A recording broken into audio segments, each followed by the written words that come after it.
কিভাবে সম্ভব? মৃতদের এই পৃথিবীতে থাকতে নেই। তুমি তুমি চলে যাও, চলে যাও, প্লিজ চলে যাও। সবটাই কি ইলুশন, নাকি অন্য জগতের কেউ কখনো হাজির হয়ে যায় চোখের পলকে? Bhoot.com with Russell। Welcome back. আপনাদের সবাইকে স্বাগত জানাচ্ছি আমি রাসেল। আশা করছি আপনারা সবাই ভালো আছেন এবং ভালোর দলে আছেন। আমিও ভালো আছি এবং ভালোর দলে আছি। আজকে আপনাদের যে ঘটনা শোনাবো সেই ঘটনার আগে আমরা ফিলিপিন্স নিয়ে কিছু কথা বলতে চাই। এই ফিলিপিন্সে বেশ কিছু হন্টেড প্লেস রয়েছে। এর মধ্যে একটি হচ্ছে বিখ্যাত একটি হোটেল, এবং এটি ফিলিপিন্সের বলা হয় যে সবচেয়ে বিখ্যাত হন্টেড জায়গাগুলোর একটি। এটি দ্বিতীয় বিশ্বযুদ্ধের সময় জাপানি সেনাদের দ্বারা ব্যবহৃত হতো এবং এখানে অনেক অত্যাচার আর মৃত্যুর ঘটনা ঘটেছে। একটি রাস্তা রয়েছে যার নাম হচ্ছে হোয়াইট লেডি, এবং এখানে একটি নারীকে বলা হয়ে থাকে যে গাড়ি চাপা দিয়ে হত্যা করা হয়েছিল। এরপর থেকে তার আত্মা নাকি এখানে ঘোরে। এছাড়াও একটি আইল্যান্ড রয়েছে এবং এখানেও ঐতিহাসিক যুদ্ধস্থল, যেখানে দ্বিতীয় বিশ্বযুদ্ধের সময় অনেক সেনা নিহত হয়েছিল। এছাড়াও এখানে রয়েছে একটি মিলিটারি হাসপাতাল, ছিল একটা সময় আমেরিকান মিলিটারি হাসপাতাল, এখন সেটা পরিত্যক্ত, এবং এখানে অনেক আহত এবং মৃত সেনা ছিল, এবং এই স্থানটি একটি হন্টেড হসপিটাল নামে পরিচিত। এছাড়াও এখানে আরও বেশ কিছু জায়গা রয়েছে, এবং এখানে একটা সাদা রঙের বাড়ি রয়েছে, পুরনো সাদা রঙের বাড়ি, যেটি হন্টেড বাড়ি নামে পরিচিত। ধারণা করা হয় এখানে অনেক আত্মহত্যা এবং হত্যার ঘটনা ঘটেছে। তো মোটামুটি এই ছিল আমার ফিলিপিন্স নিয়ে ছোট্ট কিছু ঘটনা আপনাদের সাথে শেয়ার করার। এবারে যাব মূল ঘটনায়।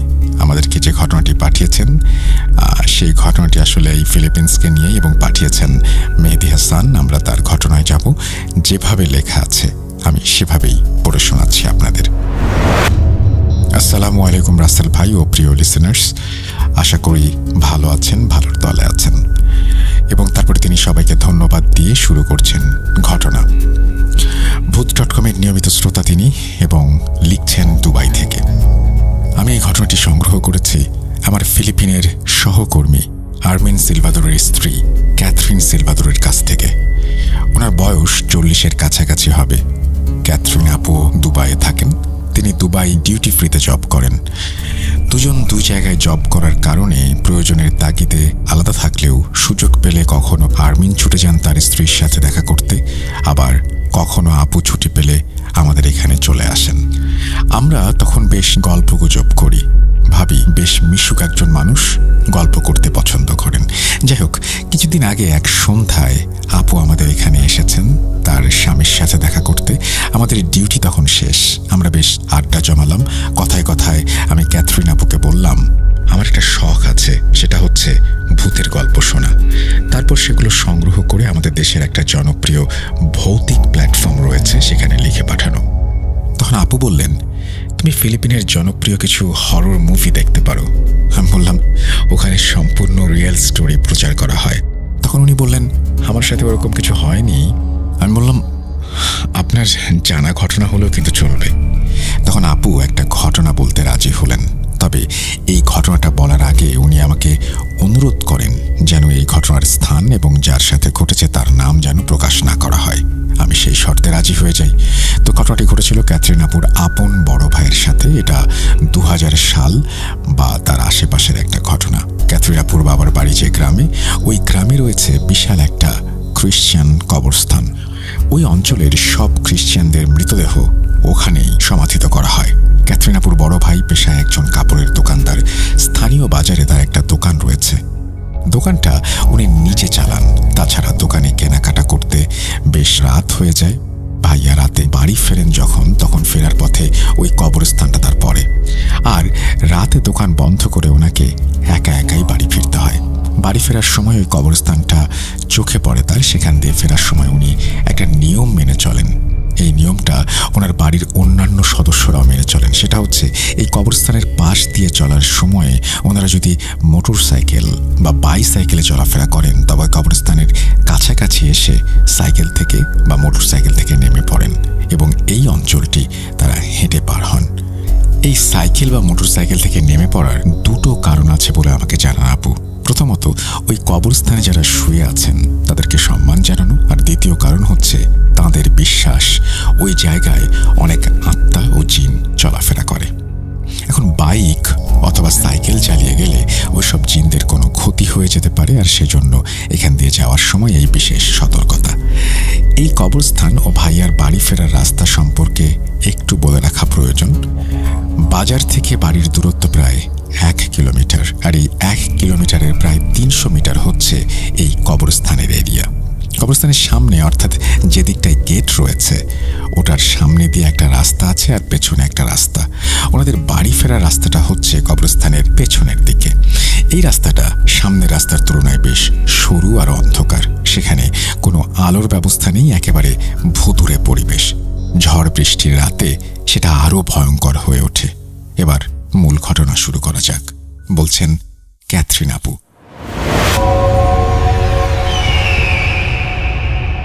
প্রতিদিনের মতো সেদিন রাতে আমার ভাইয়া দোকান বন্ধ করে বাইসাইকেলে করে বাড়ি ফিরছিলেন।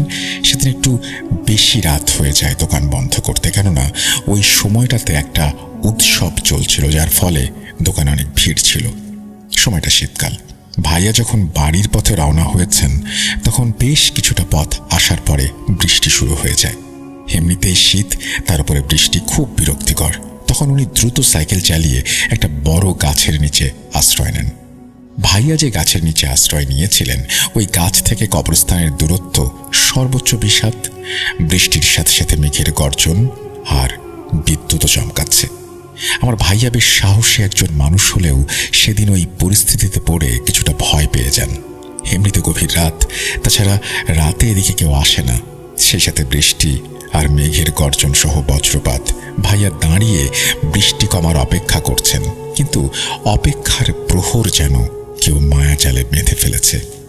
অবিরাম বৃষ্টি যখন পুরো জায়গাটাকে ঝাপসা করে তুলেছিল তখন তার মনে হতাশার এক ঘূর্ণিঝড় বয়ে যায়। প্রতিটি বজ্রপাত ছিল এক ব্যক্তিগত আক্রমণ, তার পাঁজরের ওপর তার নিজের হৃদয়ের উন্মত্ত ঢোলের প্রতিধ্বনি। বজ্রপাতের মাঝের নীরবতা সম্ভবত সবচেয়ে ভয়ঙ্কর, অব্যক্ত, অদৃশ্য এবং এই শীতল নিশ্চয়তায় ভরপুর যে একজন ব্যক্তি সম্পূর্ণরূপে গভীরভাবে একা। প্রতিটি বজ্রপাত যেন হৃদয়ের এক একটি আর্তনাদ। জায়গাটা কিছু সময়ের জন্য আলোকিত হলেও হৃদয়ে নেই কোনো প্রশান্তি।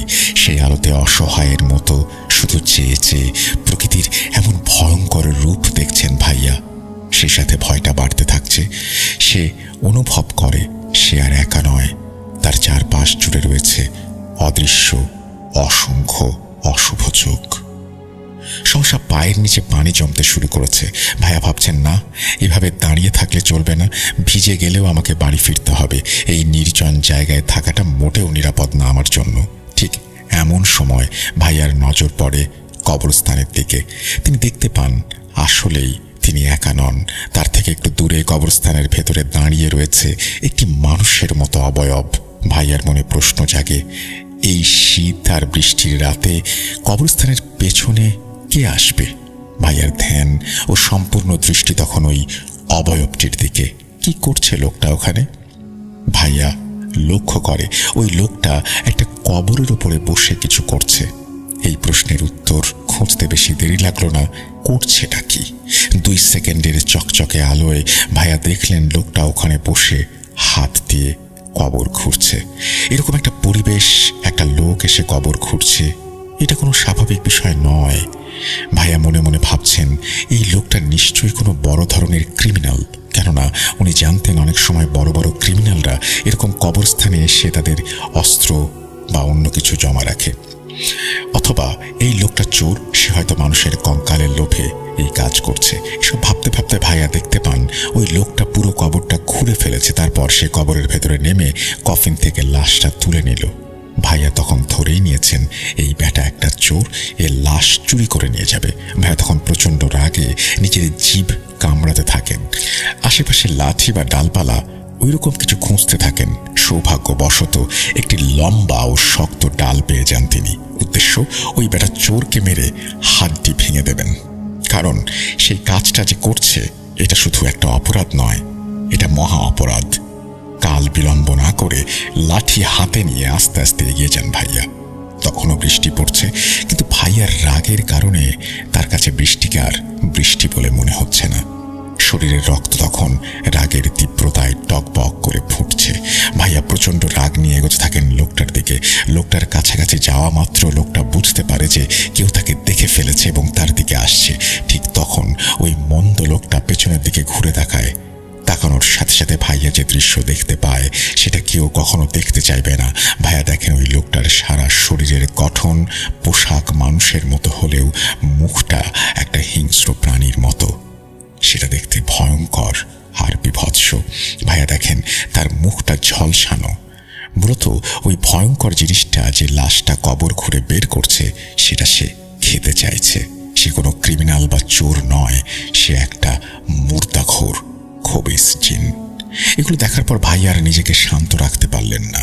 ও কি ভয়ানক বিভৎস দৃশ্য! প্রচণ্ড জোরে এক চিৎকার দিয়ে পেছনে ফিরে ভাইয়া দৌড়াতে শুরু করেন। বৃষ্টির কারণে অনেক জায়গায় কাদা পানি জমেছিল। সেখান দিয়ে দৌড়ানোর সময় বেশ কয়েকবার হোঁচট খেয়ে পড়ে গেলেও বারবার উঠে আবারও দৌড়াতে শুরু করেন। যা কিছু হোক, প্রাণ বাঁচানোর আশায় তিনি পাগলের মতো ছুটে চলেছেন বাড়ির দিকে। তিনি কোনো দিকে না তাকিয়ে বাড়ির দিকে দৌড়াতে থাকেন।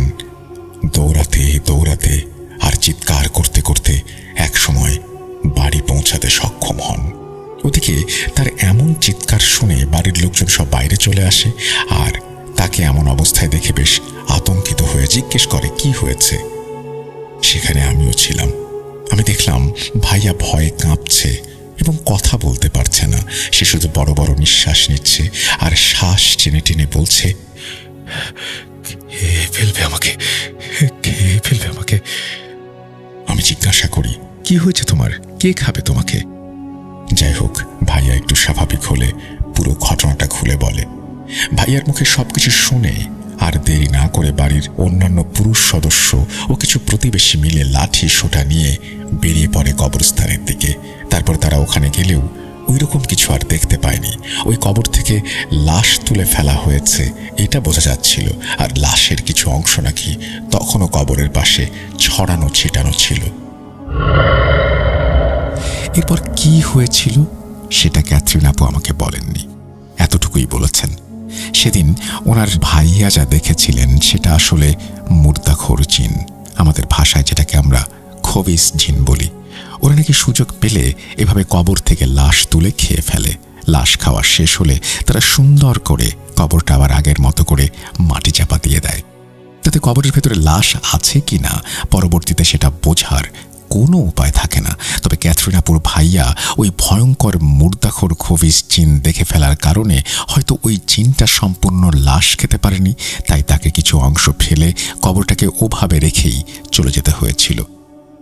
একটা প্রশ্ন হয়তো অনেকের মনে আসছে, কবরস্থান তো পবিত্র জায়গা, ওইরকম একটা জায়গায় কোনো জিন যে লাশ তুলে খাবে, হেই লাশ খাওয়াটা কি কোনো সাধারণ বিষয়?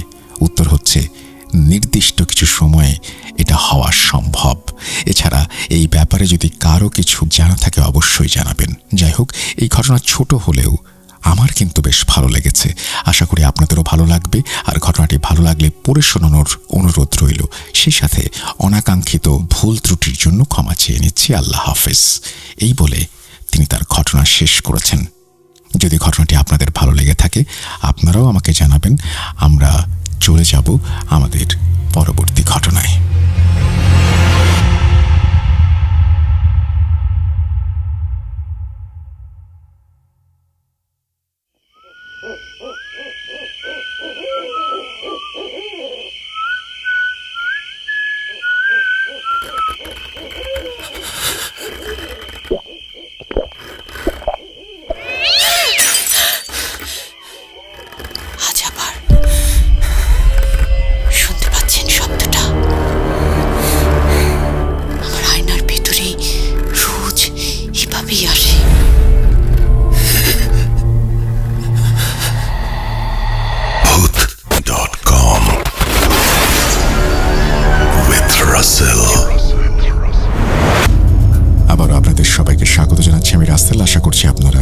ভালো আছেন এবং ভালোর তলে আছেন। আমিও ভালো আছি এবং ভালোর তলেই আছি।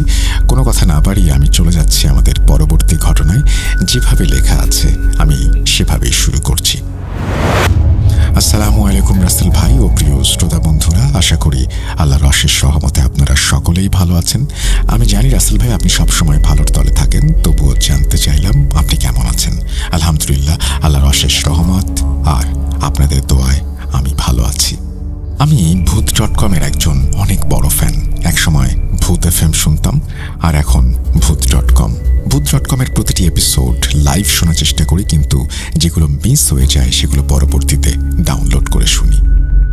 অনেকদিন ধরেই কিছু ঘটনা পাঠাবো ভাবছিলাম, কিন্তু কর্মব্যস্ততার কারণে হয়ে ওঠে না। আজ সব কিছুকে উপেক্ষা করে লিখতে বসলাম। আমাদের পাশের গ্রামের আমার দূর সম্পর্কের চাচা ও দাদার সাথে ঘটে যাওয়া একটি লোমহর্ষক ভৌতিক ঘটনা, যেটা আমি আমার দাদির মুখ থেকে শুনেছি, সেটাই শেয়ার করব আজকে। জানি না ঘটনাটি ভয়ের কিনা, কিন্তু ঘটনাটি শোনার সময় আমার গায়ের লোম দাঁড়িয়ে গিয়েছিল। আশা করি ভালো লাগবে। এবং তিনি বলেছেন যে এই ঘটনাটি সর্বোচ্চ রকমের অলৌকিকতার পূর্ণতা যেন পায়, সেজন্য আমাকেই পড়তে বলেছেন। এবং তারপরে তিনি তার পরিচয় দিয়েছেন, মোহাম্মদ AJ সোহেল, সাতক্ষীরা জেলা থেকে তিনি বলছেন, তার মানে খুলনা এলাকায়। এবং এই দিকের ঘটনাগুলো খুবই অন্যরকম হয়। আমি আজ যে ঘটনাটি শেয়ার করতে যাচ্ছি সেটি ঘটেছিল আমাদের পাশের গ্রামে। ধরে নিচ্ছি তার নাম শ্রীপুর। সঙ্গত কারণে এই ঘটনাটি যার সাথে ঘটেছিল তাদের নামের পরিবর্তে আমি ছদ্মনাম ব্যবহার করছি। ঘটনাটি যেহেতু দুইজনের সাথে ঘটেছিল, তাই একজনের নাম দিলাম আকবর, অন্যজনের নাম দিলাম করিম। আকবর যিনি আমার দুঃসম্পর্কের দাদা, আর করিম আমার দুঃসম্পর্কের চাচা। আর আকবর ও করিম সম্পর্কে চাচা ভাতিজা। পেশায় তারা দুজনেই দিনমজুর। আকবর দাদা ও করিম চাচার দুজনেরই 2টি করে পুত্র সন্তান আছে। প্রিয় লিসনার্স, এটা কেন বললাম সেটা ঘটনার শেষে জানতে পারবেন। আজ প্রথম একটি লোমহর্ষক সত্যি ঘটনা লিখতে বসলাম। চলুন ঘটনায় চলে যাই।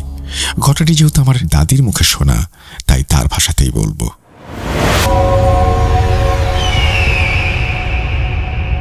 তখন সালটা 1975 বা 76 হবে। তখন জীবনযাত্রার মান খুবই দুর্বিষহ ছিল। যাতায়াত ব্যবস্থা ও গ্রামের রাস্তাঘাট ছিল কাঁচা মাটির। রাস্তাগুলো পায়ে চলার জন্য যথোপযুক্ত ছিল না। যদিও 2-1টা গরুর গাড়ি চলত, তাও দিনের আলো শেষ হওয়ার আগেই গাড়োয়ান তার কাজকর্ম সেরে বাড়ি ফিরে যেত। দিনের বেলা সোনালি সূর্যের আলো এই গ্রামটা ঝলমল করলেও রাতের বেলা তার ঢেকে যেত নিকষ কালো আঁধারে। এবং এই আঁধার দেখে যে কারো মনেই ভয়ের সঞ্চার হবে। আর রাতের আঁধারে আলোর উৎস বলতে হ্যারিকেন, মোমবাতি অথবা ল্যাম্প অথবা কুপিবাতি ছিল। আর বিকল্প হিসেবে ছিল পূর্ণিমার চাঁদের মায়াবী আলো, যা রাতের গ্রামীণ পরিবেশটাকে ভয়ঙ্কর সুন্দর রূপে রূপান্তরিত করত। কিন্তু প্রতিটা পূর্ণিমার রাতেই যতটা সুন্দর ছিল, তার বিপরীতে ছিল ততটাই ভয়ঙ্কর। আকবর ভাই ও করিমের বাসা ছিল এক উঠোনের 2 বাড়ি। তারা খুব ধার্মিক ব্যক্তি ছিলেন। 5 ওয়াক্ত নামাজ মসজিদে গিয়ে আদায় করতেন। বলে রাখা ভালো, এদের মধ্যে আকবর ভাই ছিলেন আমাদের গ্রামের মসজিদের মুয়াজ্জিন। আর তখন মসজিদ বলতে 4-5 গ্রাম পর পর একটি করে, যা নির্মিত ছিল বাঁশের চটার বেড়া ও খড়ের ছাউনি দিয়ে।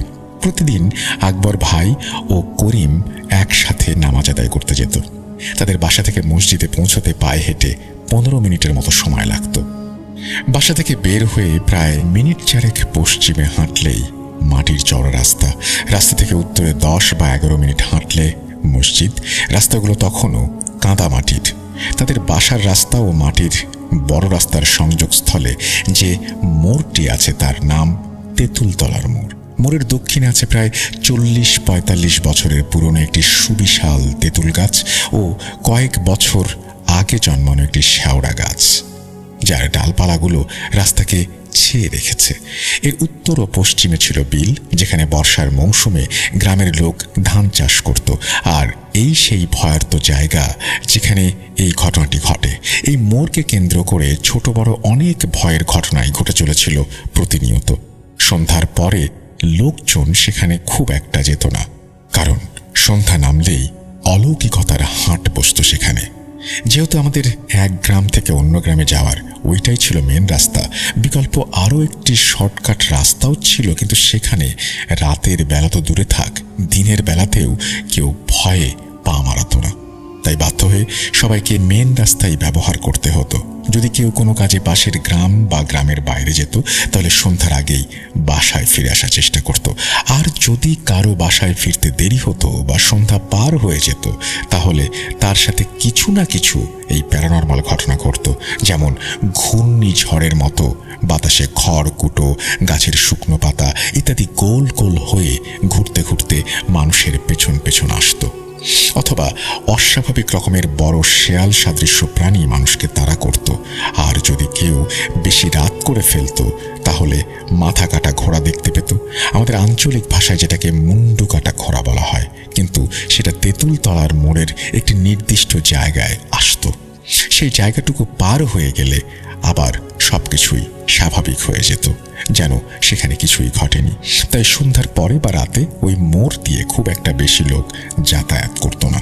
আর নিত্য প্রয়োজনীয় কাজে যারা ঘরের বাইরে যেত, তারা সন্ধ্যার আগে অথবা এশার নামাজ শেষ করে একসাথে কয়েকজন মিলে ঘরে ফিরত। কেউ কখনো সেখানে একা যাওয়ার সাহস করত না। যেহেতু আকবর ভাই মসজিদের মুয়াজ্জিন ছিলেন, তাই তাকে প্রতিদিন 5 ওয়াক্ত নামাজের জন্য আজান দিতে মসজিদে যেতে হতো। যেহেতু ফজরের আজান নিজেই দিতেন, তাই যাওয়ার সময় প্রতিদিন করিমকে সাথে নিয়ে দুজন একসাথে বাসার সামনে পুকুর থেকে ওযু করে মসজিদের উদ্দেশ্যে রওনা দিতেন। প্রতিদিনই তারা কিছু না কিছু ভৌতিক অভিজ্ঞতার সম্মুখীন হয়েছেন। যেমন তারা যখন হেঁটে যেতেন, তখন মনে হতো তাদের পেছন পেছন কেউ তাদের অনুসরণ করছে, অথবা পেছন থেকে তাদের নাম ধরে কেউ ডাকছে। আবার মাঝে মাঝে কিছু অজানা প্রাণীর আর্তনাদ তাদের কানে ভেসে আসতো। তবুও কখনো তারা মসজিদে যাওয়া বন্ধ করেননি। একদিন রাত প্রায় 4:30, তখনও আকাশের এক পাশে এক ফালি চাঁদ তার শেষ মৃদু আলোক রশ্মিকে সংকীর্ণ করে ভোরের আলোতে মুখ লুকাতে যাচ্ছে। যেহেতু চাঁদের আলোয় তখনও রাস্তাঘাট পরিষ্কার দেখা যাচ্ছিল, তাই তারা কেউ হ্যারিকেন সাথে না নিয়ে মসজিদের উদ্দেশ্যে রওনা দেন। যেতে যেতে যখনই তারা তেঁতুলতলার মোড়ে পৌঁছান, ঠিক তখনই একটি মৃদু শীতল হাওয়া রাস্তার মোড়ের দক্ষিণে তেঁতুল গাছ যেদিকে রয়েছে সেদিক থেকে ও শেওড়া গাছটি ভেদ করে শনশন শব্দে তাদের দুজনের শরীর স্পর্শ করে দক্ষিণ দিক থেকে উত্তরের বিলের দিকে প্রবাহিত হয়ে গেল। সেই সাথে বিশাল তেঁতুল গাছ ও শেওড়া গাছটি যেন এক অজানা অনুভূতিতে নড়ে উঠল। আর সেই সাথে আকবর ভাই ও করিম ভাইয়ের শরীরেও এক অজানা অনুভূতির শিহরণ জাগল। যেহেতু তারা সেখানকার ঘটনা সম্পর্কে জানত, তাই তারা বিষয়টি আমলে না নিয়ে দোয়া দুরুদ পড়তে পড়তে কোনো রকমে কোনো সমস্যা ছাড়াই মসজিদে পৌঁছে যায় এবং নামাজ শেষ করে ভোরের আলো ফুটলে প্রতিদিনের মতো বাসায় ফিরে আসে। সেদিন সারাদিন কাটার পর রাতে তারা অক্লান্ত পরিশ্রম করা শরীরটাকে বিছানায় এলিয়ে বালিশে মাথা রেখে প্রশান্তির ঘুমের রাজ্যে হারিয়ে যায়। এবং সমস্যা শুরু হয় তখনই। তারা দুজনেই স্বপ্ন দেখে একটি কালো অবয়ব তাদের স্বপ্নে এসে বিছানার পাশে দাঁড়িয়ে তাদের উদ্দেশ্য করে বলছে, খুব সাহসী, তোদের সাহস দেখে ভালো লেগেছে, তাই তোদেরকে কিছু দিতে চাই, বিনিময়ে তোরাও আমাকে কিছু দিবি। কিরে, দিবি তো? যদি স্বেচ্ছায় দিস তো ভালো, না হলে আমি তোদের থেকে যে কোনো ভাবে তা ছিনিয়ে নেব। এই বলে কালো অবয়বটি অট্ট হাসি হাসতে থাকে। আর ঠিক তখনই তাদের ঘুম ভেঙে যায়। তো তারা দুজনেই সেটাকে দুঃস্বপ্ন বলে কাটিয়ে দেয়, কিন্তু তারা দুজন একই স্বপ্ন যে দেখেছে সেটা তখনও একে অপরকে জানায়নি। আকবর ভাই মনে করেছে সে একা দেখেছে, করিম ভাই দেখেনি, আর করিম ভাই একইভাবে একই রকম ভেবেছে। এবং প্রতিনিয়ত তারা একই স্বপ্ন দেখতে শুরু করলো। করিম ভাই আকবর ভাইকে একদিন বলল, চাচা, আমি না বিগত 3-4 দিন যাবৎ একই দুঃস্বপ্ন দেখে যাচ্ছি। একটা কালো অবয়ব ঘুমের মধ্যে এসে বলে সে আমাকে কিছু দিতে চায়, বিনিময়ে সেও আমার কাছে কিছু চায়। তখন আকবর ভাই ও করিম ভাই দুজনেই অবাক হয়ে গেল, কারণ দুজনেই একই স্বপ্ন দেখছে এটা তারা প্রথমবারের মতো বুঝতে পারল।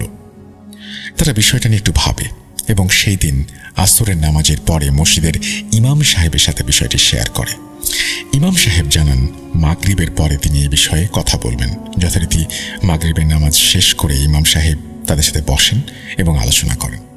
আলোচনার এক পর্যায়ে ইমাম সাহেব বলতে লাগলেন, দেখেন আকবর ভাই, আপনারা যেহেতু ধার্মিক ব্যক্তি তাই আশা করি সহজেই বুঝবেন। বিষয়টা আমার কাছেও মোটেই স্বাভাবিক মনে হচ্ছে না। যেহেতু সে কিছু দিতে চাইছে, আবার বিনিময়ে কিছু নিতেও চাইছে, তাই আমার এই যৎ সামান্য জ্ঞান বলছে বিষয়টি বেশ অস্বাভাবিক।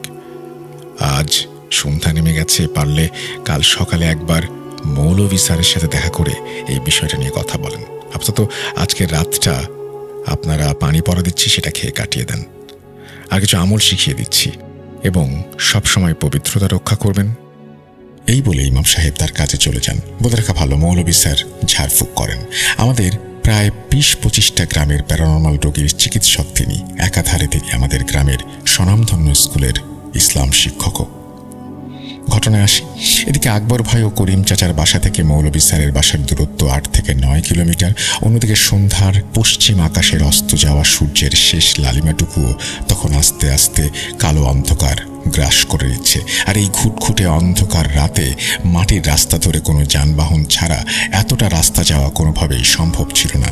তাই আকবর ভাই করিম ভাইকে উদ্দেশ্য করে বলল, করিম, আজকে তো রাত হয়ে গেছে, তাই কাল সকালে উঠে আমরা স্কুলে গিয়ে না হয় স্যারের সাথে দেখা করব। করিমও এই কথায় সম্মতি জানায় এবং তারপর আকবর ভাই ও করিম গ্রামের বাজারে গিয়ে নিত্য প্রয়োজনীয় জিনিসপত্র কেনে এশার নামাজ শেষ করে বাসার উদ্দেশ্যে রওনা হয়। সেদিন রাতে বাসায় গিয়ে আকবর ভাই ও করিম ইমাম সাহেবের দেয়া পানি পড়া খায় এবং তার শিখিয়ে দেয়া আমল করে এবং সেদিন রাতে তাদের কোনো সমস্যা হয়নি। পরদিন সকালে তারা স্কুলের মৌলভী স্যারের সাথে দেখা করেন এবং তাদের সমস্যার কথা মৌলভী স্যারকে বিস্তারিতভাবে তারা জানান। জোহরের নামাজ শেষ করে সবাই চলে গেলে মৌলভী হুজুর আকবর ভাই ও করিমকে নিয়ে বসেন এবং বলতে থাকেন, দেখো আকবর, তোমাদের সাথে যে ঘটনাটি ঘটেছে সেটা কোনোভাবেই কাকতালীয় বা স্বাভাবিক কোনো ঘটনা নয়। তোমার স্কুল থেকে চলে আসার পর ক্লাসের ফাঁকে স্কুলের নামাজের কক্ষে গিয়ে আমি আমার অনুগত জিনকে হাজির করি এবং তোমাদের সাথে ঘটে যাওয়া ঘটনার কারণ জানতে চাইলে আমার পালিত জিন আমাকে জানায় একটা বদ জিন অনেক দিন ধরেই তোমাদের পেছনে ঘুরছে। কিন্তু তোমরা যেহেতু নিয়মিত নামাজ আদায় করছো, বিভিন্ন আমল করছো, সেই জন্য তোমাদের কাছে আসতে পারছে না। যাই হোক, ওই দিন রাতে কোনো কারণবশত তোমাদের হয়তো কাপড় চোপড় কোনো কিছু নাপাক ছিল, সেই কারণে সে কাছে আসতে সক্ষম হয়েছে এবং প্রতিনিয়ত সে তোমাদের স্বপ্নে এসে দেখা দিতে চাইছে। সে চাইছে তোমাদের ক্ষতি করতে, কিন্তু মহান আল্লাহ পাক রব্বুল আলামিনের রহমত তোমাদের উপরে আছে, সেই কারণে এখন পর্যন্ত তোমাদের কোনো ক্ষতি করতে পারেনি। আর বাকি থাকলো দেওয়া নেয়ার ব্যাপারটা, তাই তো? যেহেতু সেই জিন কি দিতে চায় এবং বিনিময়ে কি নিতে চায় সে বিষয়ে কোনো ইঙ্গিত দেয়নি, তাই সঠিক করে এই বিষয়ে কোনো কিছু বলাই সম্ভব নয়।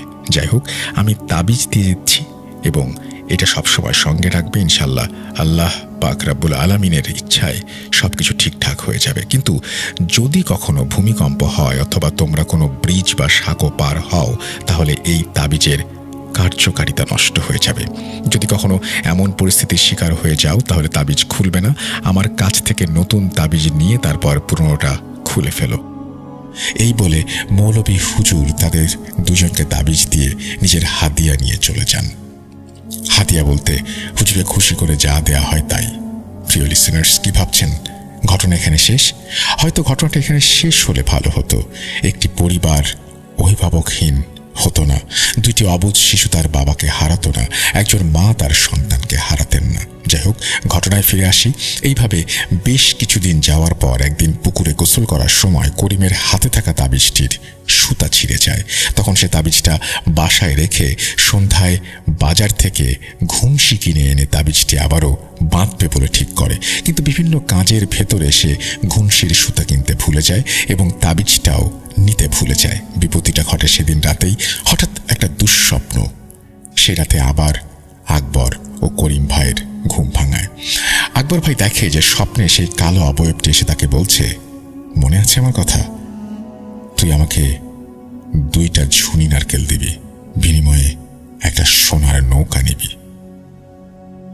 কালো অবয়বটি আরো বলে, মোড়ের তেঁতুল গাছের নিচে মাটি খুঁড়লেই সোনার নৌকা পাবি, বিনিময়ে আমাকে 2টা নারকেল দিবি। এই বলে সে হাসতে হাসতে মিলিয়ে যায়। আকবর ভাইয়ের ঘুম ভেঙে যায়। হঠাৎ তার মনে একটা প্রশ্ন জাগে, তাবিজ থাকা সত্ত্বেও কেন আবার এমন হলো? তখন তিনি সময় আন্দাজ করে দেখলেন আনুমানিক 4টা বা 4:30 হবে। যেহেতু প্রতিদিন ভোরে উঠতে হয়, তাই বুঝতে বাকি থাকলো না যে ফজরের আজানের সময় অতি নিকটে। তিনি আর দেরি না করে করিমকে ডাকতে থাকেন, কিন্তু এ কি, করিমের কোনো সারা শব্দ নেই। আরও 2-1বার ডাকার পর করিমের বউ এসে বলল, চাচা তো আরও আগে বেরিয়ে গেছে, আপনি তো এসে ডেকে নিয়ে গেলেন। করিমের বউয়ের মুখে কথা শুনে আকবর ভাইয়ের সারা শরীর দিয়ে এক ভয়ের অজানা স্রোত বয়ে যায়। যেহেতু আকবর ভাই ও করিম চাচা দুজনেই একই স্বপ্ন দেখত, তাই আকবর ভাইয়ের আর বুঝতে বাকি রইল না যে করিম এখন কোথায় থাকতে পারেন। তখন আকবর ভাই করিমের বউ সহ আরও কয়েকজনকে সাথে নিয়ে দ্রুত পদে সেই তেঁতুল গাছের কাছে যায়। কিন্তু ততক্ষণে অনেক দেরি হয়ে গেছে। তারা সেখানে গিয়ে দেখে যে করিমের প্রাণহীন নিথর দেহটা মাটিতে পড়ে আছে এবং তার চোখ দুটো পাথরের মতো শক্ত, যেন ঠিকরে বেরিয়ে আসবে কোটর থেকে। তার চোখ দুটো দেখে মনে হচ্ছিল সে ভয়ার্থ কোনো দৃষ্টিতে তাকিয়ে কোনো কিছু দেখছে। তারা আরও দেখল করিমের নিথর প্রাণহীন দেহ ছাড়াও সেখানে একটি কোদাল ও 2টি নারকেল পড়ে আছে। তখন সবাই করিমের দেহটা ধরাধরি করে বাসার উঠোনে নিয়ে রাখে। এরপর ফজরের আজানের সাথে সাথে করিমের মৃত্যুর খবরটাও গ্রামের মানুষের মুখে মুখে ছড়িয়ে পড়ে। কিন্তু সবার মনে তখনও কিছু প্রশ্ন ঘুরপাক খাচ্ছে। কেন, কিভাবে? দিনের বেলা যখন খবরটা সবার মুখে মুখে চলছে, তখন পর্যায়ক্রমে খবরটি মৌলভী স্যারের কাছেও যায়। তিনি আর দেরি না করে তৎক্ষণাৎ করিমের বাসায় উপস্থিত হন এবং আকবর ভাইয়ের মুখে সেদিনের ঘটনা বিস্তারিত শোনেন। সবকিছু শুনে মৌলভী স্যার দেরি না করে যেটা করেন সেটা হচ্ছে একটি রুমে গিয়ে বসেন আসনে এবং তার অনুগত জিনকে হাজির করেন। অন্যদিকে আকবর ভাইয়ের মুখে স্বপ্নের কথা শুনে গ্রামের কিছু মানুষ একত্রিত হয়ে সেই তেঁতুল গাছের নিচে করিমের মৃতদেহ যেখানে পড়েছিল সেখানে আদৌ কোনো সোনার নৌকা আছে কিনা সেটা দেখার জন্য মাটি খুঁড়তে থাকে। মাটির কিছুটা গভীরে একটা লোহার দরজার সন্ধান পায় তারা। এদিকে মৌলভী স্যার এর মধ্যেই তার পালিত জিনের কাছে বিস্তারিত ঘটনা জানতে পারে এবং করিমের সাথে ঘটে যাওয়া ঘটনার বিস্তারিত তিনিই বলেন। কোনোভাবে করিমের হাতে থাকা আমার দেয়া তাবিজটা খুলে যায়, যার কারণে শয়তানটা করিমের কাছে আসতে সক্ষম হয়েছে এবং স্বপ্নে সে এই দাবি করেছে যে তাকে সোনার নৌকা পাইয়ে দেবে। যেহেতু করিম পেশা ছিল দিনমজুর, তাই সে সোনার নৌকার কথা শুনে 7-5 না ভেবে ঘরে থাকা নারকেল নিয়ে সেখানে হাজির হয়। স্বপ্নে দেখা সেই স্থানে যেই না সে কোদাল দিয়ে কোপ দিয়েছে, তখনই জিনটি তার উপরে ক্ষুব্ধ হয় এবং তার ঘাড় মোটকে মেরে ফেলে। কারণ জিনটি এখানে একটা ওই যে জোড়া যে নারকেল চেয়েছিল এ দুটো বলতে বা এ দুটো বোঝাতে করিমের 2 ছেলেকে বুঝিয়েছে। কিন্তু করিম জিনের এই কথার ব্যাখ্যা না বুঝতে পেরে 2 ছেলের পরিবর্তে সত্যি সত্যি নারকেল নিয়ে গেছে। তিনি আরও বলেন যে গতকাল বিকেলে হালকা মাত্রার ভূমিকম্প হয়েছিল। তাবিজটির গুণাগুণ তখনই নষ্ট হয়েছে এবং যেহেতু ভূমিকম্পর মাত্রা ছিল হালকা, তাই কেউ বুঝতে পারেনি। আকবর ভাইও একই স্বপ্ন দেখেছে, কিন্তু আকবর ভাইয়ের কাছে তাবিজটি থাকায় জিনটি আকবর ভাইয়ের কোনো ক্ষতি করতে পারেনি। এদিকে গ্রামের লোকে তেঁতুল তলায় যে গর্তটা খুঁড়েছিল সেই বিষয়ে মৌলভী স্যারকে বললে তিনি সেখানে গিয়ে বিষয়টি দেখেন এবং সবকিছু দেখে শুনে তিনি একটা তাবিজ লিখে গর্তের ভেতরে দিয়ে গর্তটা বন্ধ করে দিতে বলেন। করিমের লাশটি তেঁতুল গাছের পাশেই দাফন করতে বলেন এবং যাওয়ার আগে করিমের পরিবারের সবাইকেও আকবর ভাইকে আবার নতুন করে তাবিজ দিয়ে যান। তারপর থেকে আকবর ভাই ও করিমের পরিবারে আর কোনো বড় সমস্যা দেখা দেয়নি এবং গ্রামের মানুষের খোঁড়া তেঁতুল তলার গর্তে তাবিজ পোতার পর থেকে সেখানকার অস্বাভাবিকতা আগের থেকে অনেক কমে যায়। কিন্তু গ্রামের মানুষ মাটি খুঁড়ে যে লোহার দরজা সাদৃশ্য বস্তুটি আবিষ্কার করেছিল সেটা কি শুধুই লোহার টুকরো ছিল, নাকি তার পেছনে অন্য কোনো জগতের অস্তিত্ব রয়েছে? পেছনের রহস্যটা আজও সবার অজানা। এই বলে একটি দীর্ঘশ্বাস নিয়ে দাদি তার ঘটনাটির ইতি টানেন। সেই ভয়ানক স্থানটি আজ সময়, কাল, চিত্র এবং সবকিছুর বিবর্তনে হয়তো কালের কালকুঠুরিতে বিবর্ণ হয়ে গেছে। হয়তো সেই তেঁতুল গাছটিকে নিয়ে মানুষের মনে আজ আর ভয় নেই, কিন্তু সেই তেঁতুল গাছটি এখনো সেখানে আছে এবং কবরটিও আজও আছে সেখানে। গলাটি ভয়ের এবং বেদনাদায়ক হলেও আমাদেরকে এটাই শিক্ষা দেয় যে লোভ কখনো ভালো কিছু নিয়ে আসে না। ঘটনাটি শতভাগ সত্য। পরিশেষে একটা কথাই বলবো শ্রোতা বন্ধুরা, বিশ্বাস করা বা না করাটা নিতান্তই আপনাদের ব্যাপার। প্রিয় রাসেল ভাই, এই ছিল ঘটনাটি যদি প্রচারযোগ্য হয় তাহলে প্রচার করবেন, না করলেও কষ্ট পাবো না। এই বলে তিনি তার ঘটনা শেষ করেছেন। আশা করছি আপনাদের কাছে ঘটনাটি ভালো লেগেছে। যদি ভালো লাগে অবশ্যই আমাদের জানাবেন। আমরা চলে যাব আমাদের পরবর্তী ঘটনায়, যে ঘটনাগুলো হয়তো আপনারা আগেও শুনেছেন বা আগামীতেও শুনতে চান বা কখনোই শোনেননি। এমন কিছু অদ্ভুত ঘটনাই শোনাবো আপনাদেরকে। চলুন শুরু করা যাক।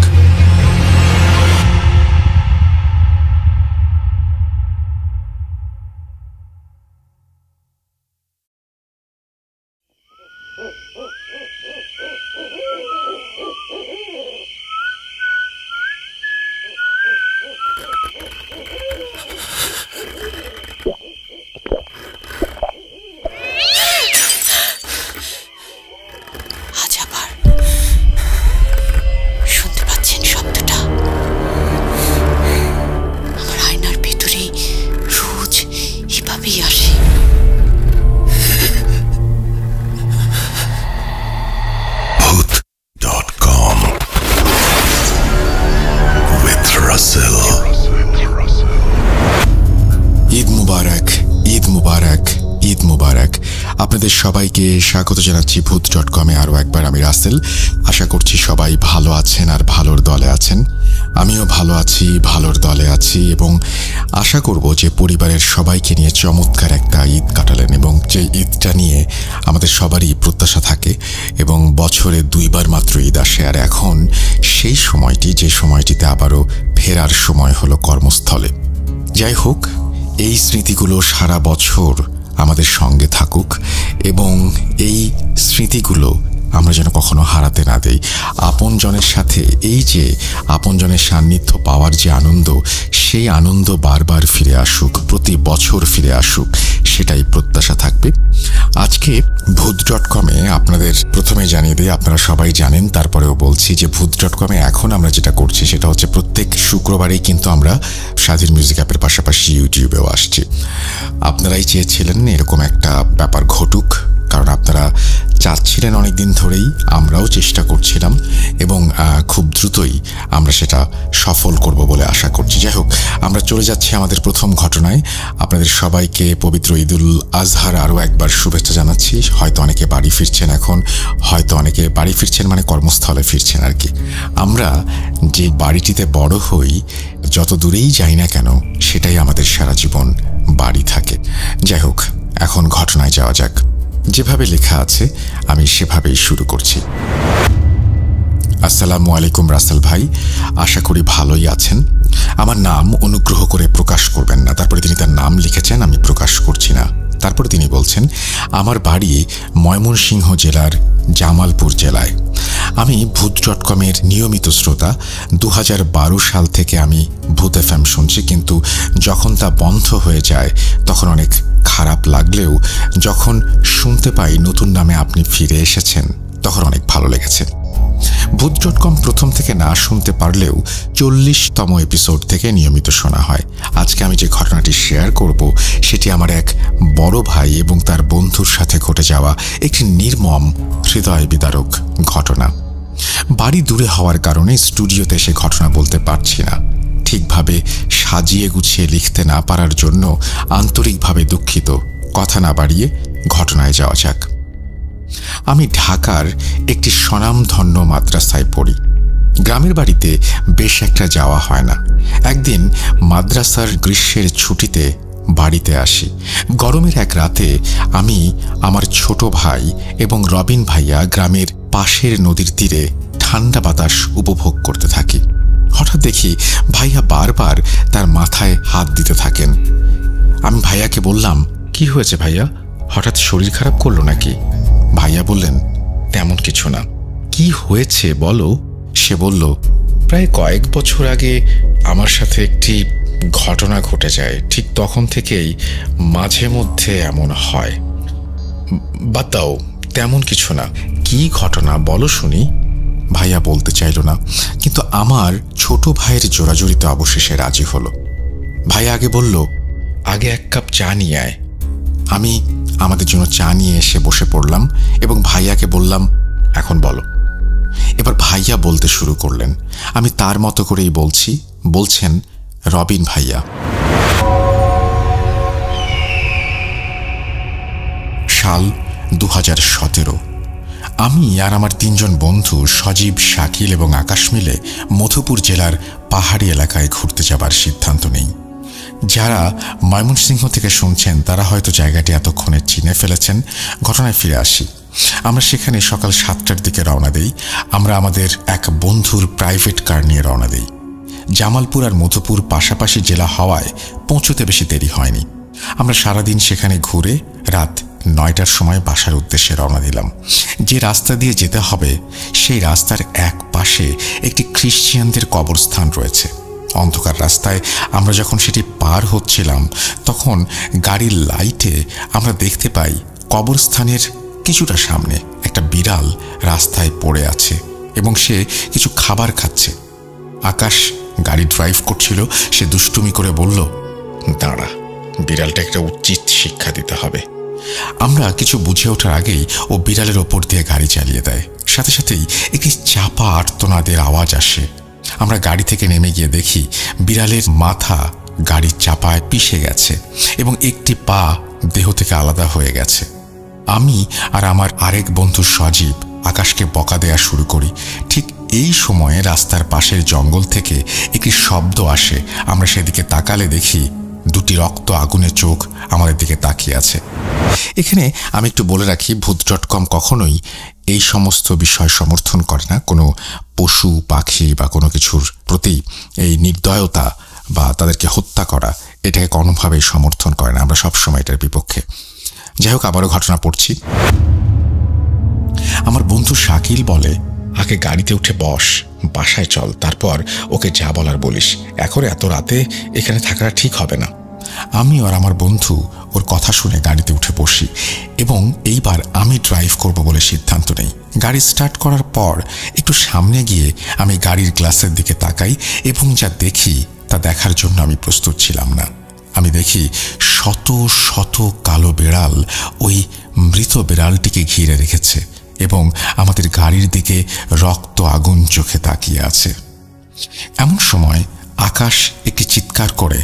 আমরা কারণ জানতে চাইলে সে বলে, কেউ নাকি তার কানে ফিসফিস করে কর্কশ কণ্ঠে বলেছে, এর ফল তোকে ভোগ করতে হবে, তুই আর তোর বন্ধুরা মরবি, সবাই মরবি। আমি ওকে শান্ত হতে বলি, তোর মনের ভুল বলে আমি গাড়ি চালানো শুরু করি এবং আমি যা দেখেছি তা কাউকে বুঝতে দেয়নি। রাত 1টার সময় আমরা যে যার বাসায় পৌঁছে যাই।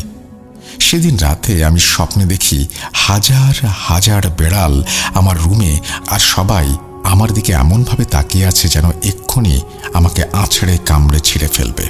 এমন সময় একজন আমার মাথায় কিছু দিয়ে খুব জোরে আঘাত করে। এতে আমার মাথা ফেটে যায় এবং আমার গলা চেপে ধরে, বলতে থাকে, তোরা আমার ছেলেকে মেরে ফেলেছিস, তোদেরও মরতে হবে। যেভাবে আমার ছেলে মরেছে ঠিক সেভাবেই। এ কথা বলে সে বাতাসে মিলিয়ে যায় এবং সব বিড়াল আমার উপরে ঝাঁপিয়ে পড়ে। ঠিক তখনই আমার ঘুম ভেঙে যায়। আমি ঘড়ির দিকে তাকিয়ে দেখি রাত 3:30। আমি ঘটনাটি দুঃস্বপ্ন ভেবে উড়িয়ে দিয়ে আবার ঘুমোতে যাই। সকালে এক অদ্ভুত জিনিস আমি লক্ষ্য করি। সেটি হলো আমার গলায় আঙুলের ছাপ, যেগুলো লাল হয়ে আছে, এবং মাথায় হাত দিয়ে দেখি পেছনে ফুলে আছে কিন্তু ব্যথা করছে না। এবার আমি সত্যি সত্যি অনেক ভয় পেয়ে যাই। ঘটনাটি আমার বন্ধুদের জানাই। তারা বলে তারাও নাকি একই স্বপ্ন দেখেছে। বিষয়টি আমি আমার পরিবারকে বলতে নিষেধ করি। এর পরদিন রাতে আর কোনো সমস্যা হয়নি। ঠিক সকালবেলা আকাশের বাড়ি থেকে ফোন আসে যে তাকে নাকি সকাল থেকে খুঁজে পাওয়া যাচ্ছে না। আমি বললাম, হয়তো কোথাও গেছে, চিন্তা করবেন না, ফিরে আসবে। এরপর সকাল গড়িয়ে দুপুর হয়ে যায়, আকাশের দেখা মেলে না। ওর বাবা পুলিশে খবর দিতে চাইলে গ্রামের সবার কথায় রাত পর্যন্ত অপেক্ষা করে। এদিকে দুপুর শেষ হয়ে সন্ধ্যা হয়ে যায়। আকাশের মা কান্নাকাটি শুরু করে দেয়। রাত 12টায় তাদের বাড়ির চালে বিকট আওয়াজ হয়। সবাই বাইরে বের হয়ে এসে যা দেখে তা দেখার জন্য কেউ প্রস্তুত ছিল না। আমিও ছিলাম সেখানে। দেখলাম আকাশ এসেছে, কিন্তু জীবিত না, মৃত। তার লাশ দেখে আমরা আমরা আঁতকে উঠি। আকাশের মাথাকেও ঘুরিয়ে উল্টো দিকে করে দিয়েছে এবং থেঁতলে দিয়েছে। হাত দুটো শরীর থেকে আলাদা, পুরো শরীর ক্ষতবিক্ষত। চেহারা দেখে চেনার উপায় নেই যে এটি আমাদের বন্ধু আকাশ, যার সাথে 2 দিন আগে আমরা ঘুরে বেরিয়েছি। আমাদের আর বুঝতে বাকি রইল না যে এটি কার কাজ। পরদিন সকালে তাকে দাফন করা হয়। পরিবারের একমাত্র ছেলেকে হারিয়ে আকাশের মা বাবা পাগলের মতো হয়ে যায়। এদিকে আমি আমার বন্ধুরা অনেক ভয়ের মধ্যে দিয়ে দিন পার করতে থাকি। আকাশ মারা যাওয়ার প্রায় 1 সপ্তাহ কোনো সমস্যা হয়নি। একদিন শাকিলের বাসা থেকে ফোন আসে যে শাকিলকে খুঁজে পাওয়া যাচ্ছে না। আমার মনে তখন ভয় ও দুশ্চিন্তা দুটোই বিরাজ করছিল। আমি তাড়াতাড়ি শাকিলের বাসায় যাই। সকাল গড়িয়ে বিকেল, বিকেল গড়িয়ে রাত হয়। আমরা খুঁজে পাচ্ছিলাম না। হঠাৎ একজন চিৎকার করে বলে ওঠে তাকেই ঠিক সেই অবস্থায় বাড়ির পাশের বাঁশঝাড়ের নিচে পড়ে থাকতে দেখা যায়। আমি শুধু আমার বন্ধুর নিথর দেহের দিকে তাকিয়ে থাকলাম আর ভাবতে লাগলাম, এরপর কি আমার পালা? এইবার সব ঘটনা আমি সকলকে বললাম। এসব কথা শুনে আমার এবং সজীবের পরিবার আমাদেরকে বকা দিতে লাগলো যে কেন আমরা এ সমস্ত আগে বলিনি। তারপর আমাদের একজন হুজুরের কাছে নিয়ে যাওয়া হয়। তিনি একজন জিনের মাধ্যমে বলেন যে আমরা যে বিড়ালটিকে মেরে ফেলেছি সেটি ছিল একটি জিন সর্দারের একমাত্র ছেলে, তাই সে আমাদের পেছনে পড়ে রয়েছে। তিনি আরও বলেন এই জিন অনেক শক্তিশালী আর সে কাউকে ছাড়বে না। সে তার ছেলের মৃত্যুর প্রতিশোধ নেবে। আমরা তাকে অনেক জোর করলাম কিছু করার জন্য। তিনি বলেন জিনটি অনেক শক্তিশালী, তার কাছে আমি পেরে উঠব না। আমি একজনের ঠিকানা দিচ্ছি, আপনি ওনার সাথে যোগাযোগ করেন। আমরা সেই ঠিকানা অনুযায়ী হুজুরের কাছে গেলাম। সেই হুজুর আমাদের সকল কথা শুনে বলল, আমি ঠিক 3 দিন পর আপনাদের বাসায় যাব এবং আমার কাজ আমি করব। ততদিন আপনারা এই তাবিজটি রাখুন। একা একা কোথাও যাবেন না, আর সাবধানে থাকবেন, নামাজ পড়বেন আর আল্লাহকে স্মরণ করবেন সব সময়। এই বলে হুজুর আমাদের বিদায় দেন। ঠিক 3 দিন পর হুজুর আমাদের বাড়িতে আসেন এবং আমাকে এবং আমার বন্ধুকে একটি বৃত্ত এঁকে সেখানে বসান। এরপর আমাদের পরিবারের সবাইকে বলেন যা কিছু হয়ে যাক কোনো কথা বলবেন না, কোনো শব্দ করবেন না। আমাদের চারপাশে কিছু মোমবাতি এবং আগরবাতি জ্বালিয়ে হুজুর দোয়া পড়তে শুরু করেন। পড়তে পড়তে এক সময় মনে হলো যে আমাদের বাড়ির চারপাশে যেন ঝড় বয়ে যাচ্ছে, গাছপালা উপড়ে পড়ছে। এমন সময় একটি কর্কশ ভাষায় কেউ একজন বলে উঠল, আমাকে কেন ডেকেছিস? হুজুর একটা সালাম দিয়ে বললেন, কে তুমি আর কেন এদের মারছ? তখন আবার আওয়াজ আসলো, আমি জিনদের সর্দার। ওরা আমার একমাত্র ছেলেকে পিষে মেরেছে আর এখন আমিও ওদের ঠিক একইভাবে মারব। কেউ আমাকে থামাতে পারবে না, মরবে, সবাই মরবে। এই বলে জিনটি বিশ্রীভাবে হাসতে শুরু করলো। এই হাসি এত কর্কশ যে আমাদের মনে হচ্ছিল আমাদের কান ফেটে যাবে। পুরো বাড়ি সেই হাসির শব্দে যেন কেঁপে উঠছিল। হুজুর তাকে বলল, কি নিলে তুই শান্ত হবি, এই মৃত্যুর খেলা শেষ করবি? সে বলল, আমি শুধু ওদের জীবন চাই, মৃত্যুর বদলে মৃত্যু। এই বলে সে সজীবের গলা ধরে উপরে উঠাতে লাগলো। আমরা শুধু দেখতে লাগলাম যে কিছু অদৃশ্য একটা সজীবকে শূন্যে তুলে সজোরে মাটিতে ছুঁড়ে ফেলে দিল। আবার তাকে শূন্যে তুলে তার হাত দুটো দুপাশ থেকে টেনে নিয়ে ছিঁড়ে আলাদা করে দেয়। সজীবের আর্তনাদে পুরো বাড়ি যেন কেঁপে ওঠে। হুজুর দোয়া পড়া চালালেও তাতে কিছু হয় না। হঠাৎ কোত্থেকে যেন একটা পাথর এসে সজীবের মুখের ওপর পড়ে আর সাথে সাথেই সজীব নিস্তেজ হয়ে যায়। বাড়ির উঠোনে পড়ে থাকে সজীবের নিথর দেহ। এবার সেই দৃশ্য দেখে আমাকে উপরে তুলে সজোরে মাটিতে ছুঁড়ে ফেলে। আমার মাথায় মেরুদণ্ডে প্রচণ্ড ব্যথা পাই। মনে হচ্ছে যেন আমার সারা শরীরের হাড় ভেঙে টুকরো টুকরো হয়ে গেছে। হুজুর এখন দোয়া পড়ার পরিমাণ আরও বাড়িয়ে দেন এবং অবশেষে তাকে একটি বোতলে বন্দি করে ফেলতে সমর্থ হন এবং আমি অজ্ঞান হয়ে যাই। আমার জ্ঞান ফিরলে আমি দেখি আমার পাশে হুজুর এবং আমার মা বাবা এবং গ্রামের অনেকে বসে আছেন। আমি হুজুরকে বললাম, ওই জিনের কি হলো? হুজুর বললেন, ওকে বোতলবন্দি করে আমার কাছে রেখে দিয়েছি, এখন আর কোনো বিপদ নেই। আমি তখন আমার বন্ধুদের কথা স্মরণ করে কেঁদে উঠি। যদি সেদিন ঘুরতে না যেতাম তাহলে আজকে ওরা বেঁচে থাকতো। এখন আমি মাঝে মাঝে আমার বন্ধুদের স্বপ্ন দেখি। তারা আমাকে বলে, আমাদের এখানে ভালো লাগে না রবিন, তুইও চলে আয় আমাদের কাছে। আমার মাথায় আঘাত পাওয়ার পর থেকে এখনো মাঝে মধ্যে ব্যথা করে। এই বলে ভাইয়া তার ঘটনা শেষ করেন। ঘটনা পছন্দ হলে পড়ে শোনানোর অনুরোধ রইল। গুছিয়ে লিখতে না পারার জন্য আবারও ক্ষমা চাচ্ছি। ভূত.com সারা জীবন থাকুক। আল্লাহ রাসেল ভাইকে নেক হায়াত দান করুন। আল্লাহ হাফেজ। আল্লাহ হাফেজ। আমি আশা করব যে আপনারা ঘটনাটি উপভোগ করেছেন এবং এই যে ঈদের সময় ফিরতি পথে বাসায় আসতে আসতে এই ঘটনাটি আপনাদের মনে কিছুটা হলেও হয়তো দাগ কেটেছে। যাই হোক, আমি অনেক দিন ধরেই ভূত.com, তার আগে ভূত FM করেছি। কয়েকটা এরকম ঘটনা পেয়েছি আমার মনে পড়ে না, যেখানে হুজুর জিন ছাড়াতে আসছেন এবং একটি মানুষের মৃত্যু ঘটে। ঘটনাটি একটু অন্যরকম, আপনাদের ভালো লেগেছে আশা করব। যদি ভালো লাগে অবশ্যই আমাকে জানাবেন। আমরা চলে যাব আমাদের পরবর্তী ঘটনায়।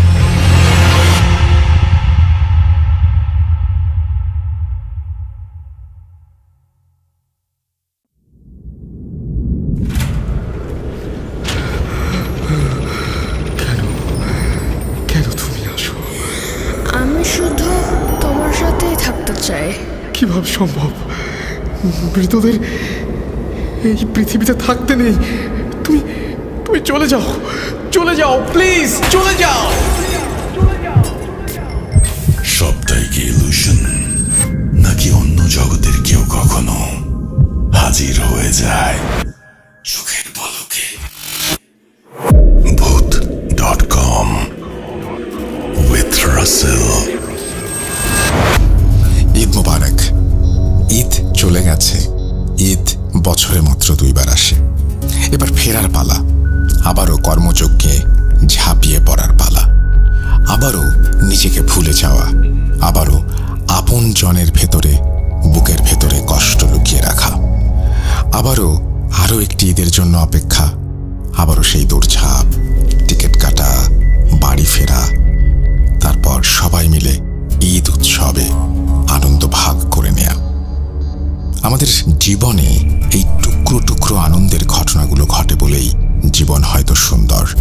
এই যে কয়েকটা দিন কাটিয়ে আসলেন প্রিয়জনের সাথে, এই স্মৃতি আপনাকে আগামী ঈদ উল ফিতর পর্যন্ত হয়তো এক অন্য রকমের শক্তি দেবে, যেই শক্তি নিয়ে আপনি ঝাঁপিয়ে পড়বেন কর্মযজ্ঞে।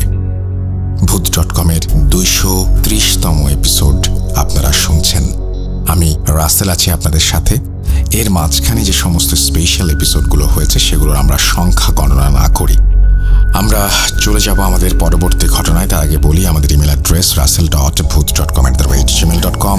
আপনার নাম, ঠিকানা এবং ফোন নাম্বার সহ আপনার জীবনে ঘটে যাওয়া বা আপনার জানা সেরা ঘটনা লিখে পাঠিয়ে দিন আমাদের কাছে। ঘটনার শুরুতে অবশ্যই উল্লেখ করুন ঘটনাটা আপনি স্টুডিওতে এসে শেয়ার করতে চান, নাকি আপনি চান আপনার ঘটনা আমরা পড়ে শোনাই। যারা দেশের বাইরে রয়েছেন তারা সরাসরি অডিও ক্লিপ পাঠাতে পারেন বা লিখেও পাঠাতে পারেন। ঘটনা এটা কমপ্লিটলি আপনার ব্যাপার।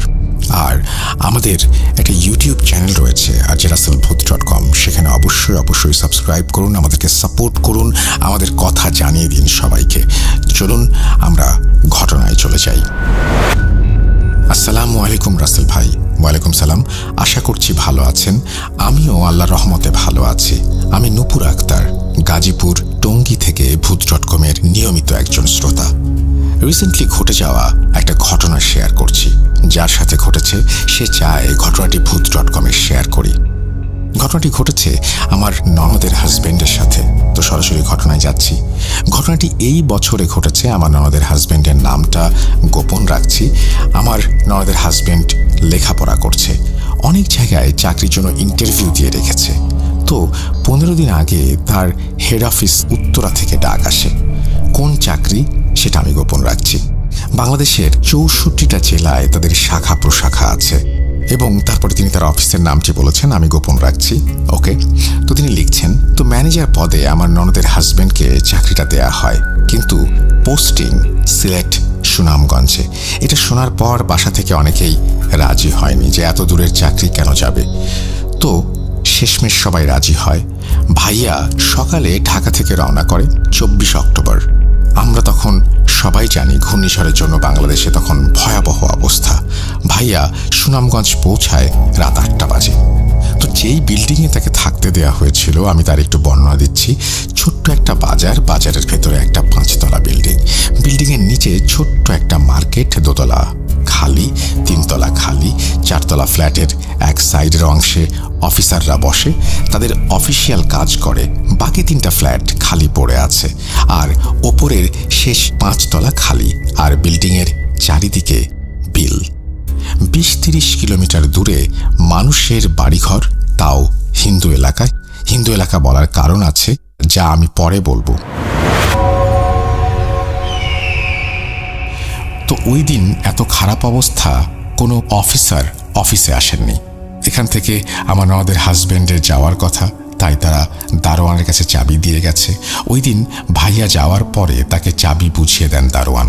পরে ভাইয়া চাবি দিয়ে ফ্ল্যাট খুলে দেখেন 3টা রুম, সামনের রুমে চেয়ার টেবিল, আর ওখানেই সব অফিসাররা বসে কাজ করে। কিন্তু ফ্ল্যাটটা খোলার পরেই ভাইয়ার বুকের ভেতর মোচড় দিয়ে উঠল। ভয় ভয় লাগছিল। ভাইয়া 5 ওয়াক্ত নামাজ পড়েন, সবসময় দোয়া দুরুদ পড়তে থাকেন। ওরকম অশরীরী জিনিস বিশ্বাস করেন না। ভাইয়াকে মাঝের রুমে থাকার জন্য দেয়া হয়েছিল। সে একাই থাকবে, আগে থেকেই বলে দেয়া ছিল। একটা খাট ছিল। তো ওই রাতে ভাইয়া হালকা রাতের খাবার শেষ করে ঘুমিয়ে পড়ে। তো পরদিন ভাইয়া একটা তোশক, একটা ফ্যান আর টুকটাক দরকারি কিছু জিনিসপত্র কেনাকাটা করে। সব অফিসার সকালে অফিসে আসলো, সারাদিন থাকলো, কাজ করলো, তাকেও কাজ বুঝিয়ে দিল। কিন্তু সমস্যা হলো তাকে লেখাপড়া কন্টিনিউ করতে দেবে না। এই চাকরিতে থাকলে সে পড়ালেখা করতে পারবে না কোনোভাবেই, কোনো ছুটিও পাবে না। ছুটি খুবই কম, বলতে গেলে ছুটি নেই। এটা শোনার পর ভাইয়ার মন খারাপ হয়ে গেল। রাতে সবাই তাদের কাজ শেষ করে চলে যাবার সময় তাকে বারবার বলে গেল ভয় না পেতে, সাবধানে থাকতে। তো ভাইয়া বলছে এই কথা কেন বলছে যে ভয় পাবো? সবাই বাড়িটা এগিয়ে গেল এবং সবাই সবার নাম্বার ভাইয়াকে দিয়ে বলল রাতে কোনো সমস্যা হলে ফোন দিও। কিন্তু তাদের বাসা অফিস থেকে 20-30 কিলোমিটার দূরে। সবাই চলে যাওয়ার পরে ভাইয়া মেইন দরজা লক করে খাওয়া দাওয়া শেষ করে আমার ননদকে ভিডিও কল দেয়। তো স্বাভাবিকভাবে কথা বলছিল, সব কিছু ঠিকঠাক। ভাইয়া আমার ননদকে বলছে এই চাকরি সে করবে না, চলে আসবে। এই কথাগুলো বলার সাথে সাথে ঘরের প্রত্যেকটা লাইট ফেটে যাওয়ার আগে যেমন দপদপ করে জ্বলে, ওই রকম জ্বলছে আর নিভছে। তো এপাশ থেকে আমার ননদ দেখছে, কথা বলতে বলতেই 2টো লাইট তার চোখের সামনে খসে পড়ে ভেঙে গেল। সবকিছু স্বাভাবিক ভেবেই রাতের খাওয়া শেষ করে আমার ননদের হাজব্যান্ড ঘুমিয়ে পড়ে আর মনে মনে ভাবে সবাইকে বলে চলে যাবে এখান থেকে। তাছাড়া ফ্ল্যাটে ঢুকলে তার মনটা খারাপ হয়ে যায়, একা একা লাগে। ভাইয়ার লাইফে সবকিছু ঠিক, তবুও কেন যেন তার মনে হচ্ছিল যে গলায় ফাঁস দিয়ে মরে যায়। তো অনেক রাতে ভাইয়ার ঘুম ভাঙে কারো গোঙানির আওয়াজে। পাশের রুম থেকে আসছে শব্দটা। খাট থেকে নেমেই ভাইয়া পাশের রুমের দরজার কাছে গিয়ে যা দেখলো তা দেখার জন্য সে মোটেও প্রস্তুত ছিল না। সে দেখলো ওই রুমের ফ্যানের সাথে গলায় ফাঁস দেয়া একটা লাশ, সাদা কাপড় পরা, বিভৎস পচা গলা তার চেহারা, ঘাড়টা কাত হয়ে এমনভাবে আছে এবং এমনভাবে শব্দ করছে আর অপলকভাবে তাকিয়ে আছে। ভাইয়া সেখান থেকে এক পাও নড়তে পারছিল না। ভাইয়ার সাথে সাথে শরীরটাকে বন্ধ করে নিল। তার একটা তাবিজ ছিল। ওই সময় ভাইয়া টের পেল তাবিজটা খুলে পড়ে গেছে। ভাইয়া অনেক দোয়া দুরুদ পড়তে লাগলো। এক সময় জিনিসটা টেবিল থেকে নেমে ভাইয়ার দিকে এগিয়ে আসবে, তখনই ভাইয়া দোয়া পড়তে পড়তে ওখানেই অজ্ঞান হয়ে পড়ে যায়। জ্ঞান ফেরে ফজরের আজানের পরে। তখনও বাইরে অন্ধকার। সাথে সাথে উঠে পড়ে, ওই অফিসারদের ফোন করে। তারা আসার পরে সব ঘটনা খুলে বলে। সবাই সব কিছু বলতে চেয়েছিল না, এক সময় বলে উঠল, তুমি যখন সমস্যায় পড়েছ তাহলে লুকিয়ে লাভ নেই। এই রুমে একজন কর্মকর্তা থাকতো 3.5 বছর আগে, ছুটি পেত না। তার বউয়ের সাথে কথা কাটাকাটি করতে করতে এক পর্যায়ে ঝগড়া হয়, তারপর সে গলায় ফাঁস দিয়ে আত্মহত্যা করে। এরপর থেকে যারাই এখানে থাকতে এসেছে এক রাতও থাকতে পারেনি। এইভাবে সবাইকে সে ভয় দেখায়। তুমি যেহেতু এক রাত ছিলে, ভয় পাও নাই, আমরা ভেবেছি সবকিছু স্বাভাবিক আছে, তার জন্য তোমাকে কিছু বলিনি। আর আমি আগেই বলেছি ওখানে সব হিন্দু সম্প্রদায়ের, তাই কেউ ছেলেটার মৃত্যুর পরে কোনো একটা ভাবে হয়তো এড়িয়েই গেছে রিচুয়ালগুলো, যার কারণে ছেলেটার মৃত্যুর পর এমন সমস্যার সম্মুখীন হতে হয়েছে।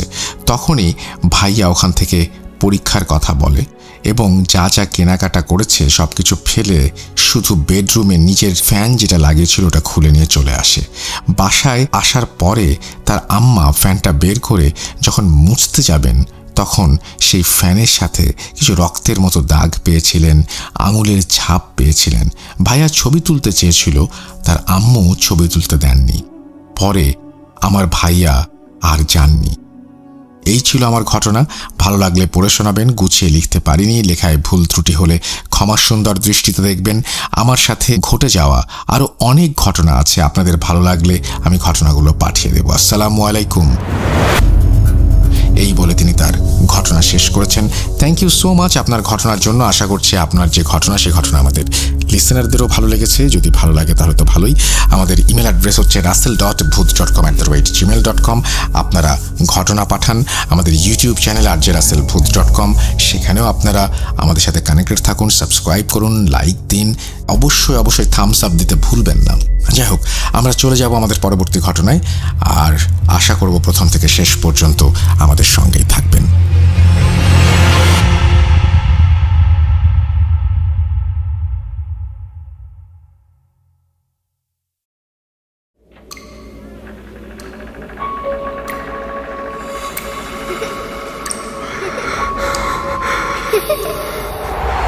লুকোচুরি খেলবে? লুকোচুরি?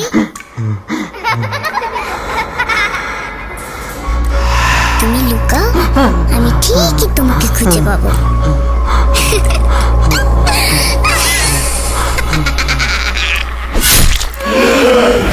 Bhuth.com with Russell. Welcome back and Eid Mubarak. আপনাদের সবাইকে স্বাগত জানাচ্ছি আমি রাসেল। আশা করছি সবাই ভালো আছেন, ভালোর দলে আছেন। এবার অডিও ক্লিপ শোনার পালা। অনেক লম্বা সময় ধরে আপনাদের ইমেল শোনালাম এবং আপনাদের চারপাশে যে সমস্ত মানুষ রয়েছে আমাদের তো অডিও ক্লিপ লাগবেই, তাদেরকে প্লিজ বলুন অডিও ক্লিপগুলো পাঠিয়ে দিতে অডিও ক্লিপের আকারে, তাহলে আমাদের এই শোটাকে আরও বেশি সমৃদ্ধ করতে পারবো। চলে যাই আমাদের আজকের প্রথম অডিও ক্লিপে। হ্যালো রাসেল ভাই, আমি সম্পদ পাল, আমার বাড়ি ঠাকুরগাঁয়ে। তো আমি অনেক দিন আগেই ইন্ডিয়াতে শিফট করি, এখন আমি শিলিগুড়িতে থাকি। তো ঘটনাটি আমার সাথেই ঘটে। যাই হোক, বেশি কিছু কথা না বাড়িয়ে আমি আমার ঘটনায় চলে যাই। তো ঘটনাটা ঘটে আমার কলেজ লাইফকে কেন্দ্র করে একটা হোস্টেলকে নিয়ে। তো 2013 সালে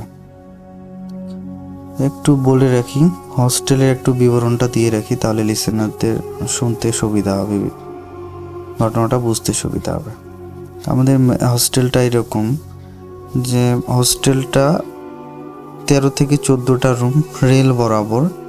প্রত্যেকটা রুমের সামনে বারান্দা, আর পুরো এই দিক থেকে লম্বা বরাবর গ্রিল দেওয়া, আর সামনে বারান্দার গ্রিলটা পার করে সামনের দিকে একটু ফাঁকা, তারপরে কনের দিকে ওয়াশরুম। তো আমাকে ওয়াশরুমে যেতে গেলে দরজা খুলতে লাগবে, বারান্দার গ্রিল খুলতে লাগবে, তারপরে পায়ে হেঁটে কিছু দূর যাওয়ার পরে আমি ওয়াশরুমে যেতে হবে। কারণ ওয়াশরুমে বর্ণনাটা দেওয়ার কারণ হচ্ছে সেটা লিসেনাররা একটু পরেই বুঝতে পারবে। তো যাই হোক, তো 2013 সাল আমি সবই মাধ্যমিক পাশ করলাম। মাধ্যমিক থেকে আমি কলেজে এডমিশন নেওয়ার জন্য রংপুরে যাই। Rangpur police line school and কলেজে আমি ইন্টার ফার্স্ট ইয়ারে ভর্তি হই। তো এত ছেলে মেয়ের জন্য খুব হোস্টেলে সিট পাওয়া খুবই সংকট ছিল। আমি অনেক দিন খুঁজে পাচ্ছিলাম না। তো খুঁজতে খুঁজতে খুঁজতে খুঁজতে রীতিমতো নামটা আমি বললাম না সেই হোস্টেলে, যাই হোক কিছু সঙ্গত কারণে। তো কিছুদিন পরে সেই হোস্টেলটা আমি খুঁজে পেলাম। তো পাওয়ার পরে দেখা গেল কোনো সিট নেই। যেই রুমে 3টা সিট, সেই রুমে অলরেডি 4 জন করে আছে। তো এরকম অবস্থায় দেখে তো ম্যাচে হোস্টেলের যে দায়িত্ব ছিল তাকে খুব অনুরোধ বিনোদ করে বলা হলো যে কিছু দিনের জন্য থাকি, পরে দেখা হলে আমি অন্য ম্যাচে চলে যাব বা অন্য রুমে শিফট করব, এরকম কিছু একটা বললাম। তো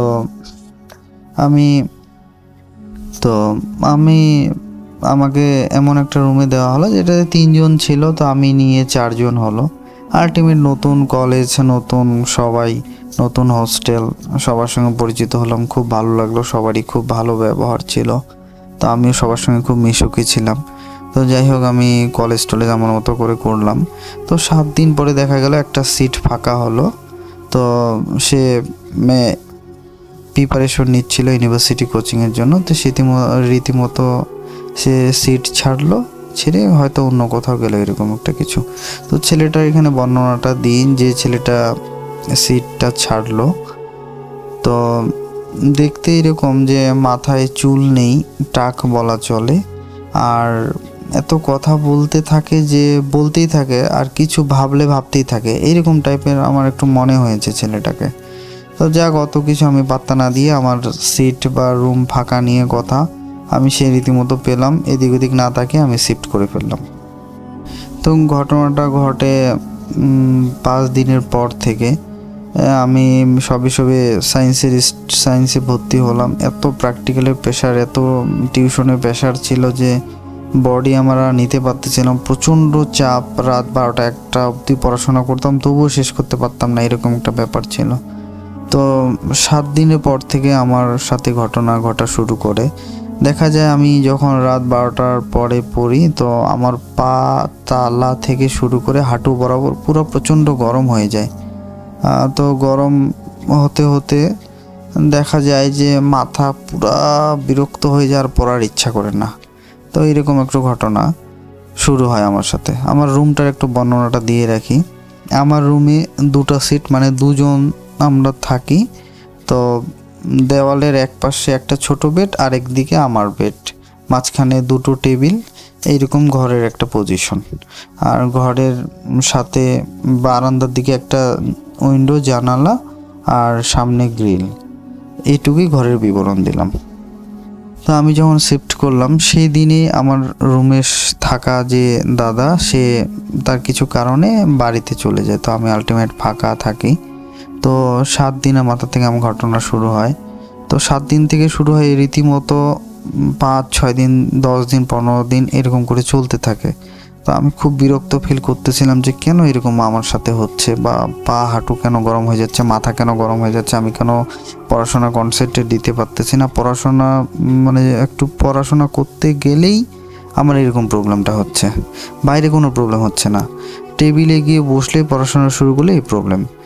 তো আমি ভাবছি হয়তো প্রচণ্ড প্রেশার বা এইরকম কারণে শরীরে হেজিটেশনের জন্য এরকম কিছু একটা প্রবলেম হচ্ছে। তো আমি সেটা পাত্তা দিচ্ছিলাম না। কিন্তু রাসেল ভাই ঘটনা শুরু হয় 1 মাসের পর থেকে। একদিন 12:30টার দিকে আমি ওয়াশরুমে বের হই। ওয়াশরুম গিয়ে আমি কমপ্লিট করে জানলার দিকে হাত মুখ ধুচ্ছিলাম। তো দেখা যাচ্ছে জানলা না, ওয়াশরুমের যে কাঁচ আছে সেই কাঁচে আমার মুখ দেখতেছিলাম আর জল দিয়ে ধুচ্ছিলাম। তো সেই ওয়াশরুমের যে কাঁচ, মানে আয়না, সেই আয়নার যখনই আমি তাকাই পিছনে দেখি যে কালো অবয়ব শ্যাডোর মতো কেউ একটা দাঁড়িয়ে আছে। তো আমি সাথে সাথে তাকাই, পিছনে ফিরে দেখি না, কিচ্ছু নেই। তো আমি যাই হোক রীতিমতো আসার সাথে সাথে যখনই আমি বারান্দার গ্রিল ঢুকবো তখনই দেখা গেল পুরা চারপাশে গাছগাছালি ছিল। তো এত প্রচণ্ড হাওয়া ঝড় শুরু হয়ে গেল, মানে আমি কি বলবো। যাই হোক আমি অতটা প্রথম পাত্তা দিইনি কোনো কিছু কারণে, আমি সোজা ঘরে চলে যাই। তো আমি রীতিমতো একটু পড়াশোনা আর করিনি, তো শুয়ে পড়ি। তো এরকম করে মোটামুটি 2-4 দিন চলে। আবার আরেক দিনের ঘটনা, আবার আমি মোটামুটি 12:50 কি 1টার কাছাকাছি এরকম সময় আমি বের হয়েছি ওয়াশরুমেই। তো ওয়াশরুমে যাওয়ার পরে ওয়াশরুম কমপ্লিট করে আমি ব্যাক করলাম। ব্যাক করে দেখা গেল যখনই আমি গ্রিল খুলে ঘরে ঢুকবো তখনই দেখা যাচ্ছে কেউ কালো একটা অবয়বের মতো আমার জানলার পাশে দাঁড়িয়ে আছে। আমার জানলা দিয়ে উকি মারে কেউ দেখতেছে এরকম মনে হলো। তো আমি তাড়াতাড়ি এসে দেখতেছি যে কে ওখানে বা কিছু আছে কি না, দেখলাম যে না, কেউ নেই। যাই হোক, তারপরে আমার পরের দিন হয়তো এক্সাম ছিল, আমি আবার পড়লাম, জানলা খোলাই ছিল। তো পড়া শুরু করে দেখতেছি আবার জানলার দিকে আমার চোখটা যায়, দেখলাম কেউ একটা কালো অবয়বের মতো দাঁড়িয়ে আছে আমার পড়া শুনতেছে। তো আমি ভাবলাম হয়তো পাশের, আমরা সবাই সায়েন্সের স্টুডেন্ট ছিলাম, বন্ধু বান্ধব এত ঘনিষ্ঠ হয়ে গেছিলাম, হয়তো কেউ দুষ্টুমি করতেছে বা কিছু এরকম ভয় দেখাচ্ছে। তো দ্বিতীয়বার যখন তাকাই সেরকমই মনে হলো আমার। তো আমি সে দরজাটা খুলি, দরজাটা খোলার পরে দেখা যায় যে না, কেউ নেই। কিন্তু তারপরে যা ঘটনা শুরু হয় রাসেল ভাই, আমি সেটার জন্য মোটেও প্রস্তুত ছিলাম না। আমি যখনই পিছন ঘুরে আমার দরজা খুলে ঘরে যাব তখনই আমাকে পিছন থেকে কেউ টেনে ধরেছে, এমন শক্ত করে টেনে ধরেছে আমার শার্ট, মানে আমি কোনো মতো এগোতে পারতেছি, পিছোতে পারছি, কোনো কিছু করতে পারতেছি না। আমি সত্যি কথা বলতে তখন আমি কোনো কিছু জানতাম না, যে শরীর বন্ধ করা মন্ত্র এটা সেটা বা অনেক কিছু আমি কোনো কিছু জানতাম না।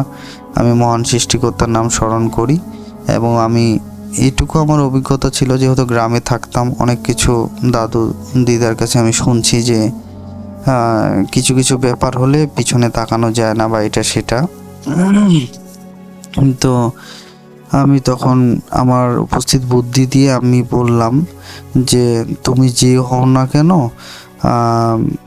আমাকে তুমি ছেড়ে দাও, আমি তোমার কোনো তো ক্ষতি করিনি, তো আমাকে কেন এরকম করছো, আমাকে তুমি ছেড়ে দাও, আমি তোমার যদি কোনো ক্ষতি করি তাহলে তুমি আমি তাহলে এখান থেকে চলে যাব বা তোমার যেন ক্ষতি না হয় সেটা আমি দেখবো। এইভাবে আমি আমার সাহস মতো কথাটা বললাম। তো রাসেল ভাই বিশ্বাস করুন না, তার 30 সেকেন্ডের মধ্যে আমাকে ছেড়ে দেওয়া হলো। আমি রীতিমতো তাড়াতাড়ি করে ঘরে ঢুকে আমি দরজা আটকে দিয়ে আমি আর কিচ্ছু করি না, তখন শুয়ে পড়ি। তো সেদিন বলে রাখা ভালো, আমার যে রুমমেট ছিল সে ছিল না। আমার রুমমেটটা এমনই ছিল যে কিছুদিন পরে সে বাড়িতে যেত, এরকম একটা ব্যাপার ছিল। তো ঘটনাগুলো তখনই ঘটতো যখন আমার রুমমেট আমার ঘরে থাকতো না। তো যখন থাকতো তখন সেরকম ঘটনা ঘটতো না। তো রীতিমতো ঘটনাটা ঘটে। আমি পরের দিন, যেহেতু ওই দিন রাত হয়ে গেছে অনেক, আমি আর বাড়িতে বাবা মাকে জানাইনি বিষয়টা। তো আমি পরে বাবা মাকে পরের দিন সকালে কল দিই, এরকম ব্যাপার। তো বলছি ঠিক আছে, তুমি কোনো ভয় পেও না, কিছুদিন পরে তো তোমার কলেজ ছুটি হবে, বাড়িতে আসো, তখন দেখি যে কিছু করা যায় কি না। তো তারপরে আমি কিছুদিন এইভাবে চলে, খুব কষ্ট করে আমার দিন কাটতেছিল, পড়াশোনাও কনসেন্ট্রেট দিতে পারতেছিলাম না, রীতিমতো পা গরম, এটা সেটা ভয়ে আমি কাটাতাম। তো পরের দিন আমার প্রচণ্ড জ্বর চলে আসে ওই ঘটনার পরে। তো জ্বর এতটাই চলে আসে যে আমি 7 দিন টানা জ্বরে ভুগতেছিলাম, কোথাও যাইতে পারতেছিলাম না, এরকম একটা ব্যাপার ছিল। তারপরে দিনের রাতের ঘটনা, সেই জ্বরের মাঝে আমার মনে হচ্ছে কেউ আমাকে গলায় চাপিয়ে ধরে আছে, কোনো পথে আমি ছাড়াতে পারতেছি না। তখন আমি ঘুমের মানে একটা কি বলবো, অর্ধেক ঘুম অর্ধেক জাগনা, এরকম একটা সিচুয়েশন। তো পুরোপুরি আমার ঘুম ভেঙে যায়। তো আমি আমার যতটা শক্তি ছিল সেই শক্তি দিয়ে আমি কিছু একটাকে সরানোর চেষ্টা করি। তো সরানোর পরে আমি দেখলাম যে সেই দিনও মানে এইরকম একটা ব্যাপার, সেই দিনও সেই রুমমেট আমার রুমে ছিল না, এরকম একটা ব্যাপার ছিল। তো যাই হোক, পরে তার কিছুদিন আমি খুব কষ্ট করে দিন কাটাই। তো জানি না কি হয়, এরকম একটা ভয় হয়েছিলাম, রাত্রে আর সেরকম বেরোতাম না ওয়াশরুমে যাওয়ার জন্য। তো তারপরে তারপরে আমাদের কলেজ ছুটি হয় ভ্যাকেশনের জন্য, তো আমি বাড়িতে যাই। বাড়িতে গিয়ে আমার এক কবিরাজ দাদার সঙ্গে মিট হয়, মানে বাবা আমাকে বললো ওনার কাছে যাও, আমি তোমার সব কিছু ঘটনা বলেছি, তো তুমি যাও, তোমাকে ডাকছে। তো আমি ওনাকে কল করলাম, তো উনি বললো এখানে আসো। আমি গেলাম, তো বললো কি বিষয়, আমি সম্পূর্ণ ঘটনা খুলে বললাম। বললো যে ঠিক আছে, সেরকম কোনো ব্যাপার নেই, তুমি 2টো তাবিজ নিয়ে যাও, একটা কোমরে পরবা, একটা বাঁ হাতে পরবা। বললাম ঠিক আছে, কোন দিন পরবো? বলছে আজকেই পরবা সন্ধ্যাবেলায় এরকম সময়। তা যাই হোক, আমি সেই রীতিমতো কাজ করলাম। সেটা করার পরে দেখা গেল আমাদের ছুটি শেষ হয়ে গেল। তারপরে আবার আমরা সেই রংপুরে আমার যাওয়া হলো। তো গিয়ে দেখা গেল আমরা 5-6 জন ম্যাচে এসেছি, নতুন 2-1 দিনের মধ্যে আবার সব ভরপুর হয়ে গেল হোস্টেল। তো সেরকম 5-7 দিনে কোনো সেরকম আর কিছু হয় নাই। তো ম্যাচে যাওয়ার 9ম দিনে আমার সঙ্গে এই ঘটনাটা ঘটে, যেটার জন্য আমি একবারে প্রস্তুত ছিলাম না। তো আমি আলটিমেট আবার 1:10 কি 15 মিনিটে আমি রাত্রে আবার ওয়াশরুমে গেছি। তো এইরকম ব্যাপার হয়, রাত্রে ওয়াশরুম যাওয়ার কারণটা হচ্ছে যে পড়তে এতটা টাইম চলে যায় আর সবাই ম্যাচে তাড়াতাড়ি ঘুমিয়ে পড়ে, এইবার কাউকে সেভাবে ডাকাও হয় না, আর প্রজেক্টর যে আর প্র্যাকটিক্যালি সব কিছু কমপ্লিট করতে রাত হয়ে যায়। তো এরকম একটা বিষয়, আর স্বাভাবিকভাবে মানে জল পিপাসা পেতেই থাকে, এবার ওয়াশরুমে যেতেই হয়, এরকম একটা ব্যাপার এসে যায় আর কি আমাদের। তো যাই হোক, সেদিন আমি যাই, মানে খুব ভয় লাগতেছিল। আমি ওয়াশরুম কমপ্লিট করে আবার সেই আয়নায় আমি মুখ হাত ধুচ্ছিলাম, আবার ধুতে দেখি পিছনে কালো অবয়ব একটা কেউ দাঁড়িয়ে আছে। তো আমি এবার প্রচণ্ড ভয় পেয়ে যাই, কিন্তু এটুকু ভরসা ছিল যে আর যাই হোক সে আমার ক্ষতি কিছু করতে পারবে না, কারণ আমার কাছে কিছু আছে। তো সে আমাকে একটা আরবি কি উর্দু ভাষায় কিছু একটা বোঝাচ্ছে বা বলতেছে, আমি সেটা বুঝতে পারতেছিলাম না, এরকম একটা কিছু। তো আমি ভাবতেছিলাম যে আমি কখন এখান থেকে আমার ঘরে যেতে পারবো, এরকম একটা আমার মানে পজিশন ছিল যে আমি দৌড়াবো নাকি কি করব, এরকম একটা ব্যাপার ছিল। তো 30 সেকেন্ড কি 1 মিনিট এরকম একটা জিনিস ছিল। তো আমি খুব ভয় পাচ্ছিলাম না, আমি কিছু বুঝতে পারবো না যে কি করব। এরকম সময় আমি পিছনে তাকাই, দেখি যে না কিছু নেই।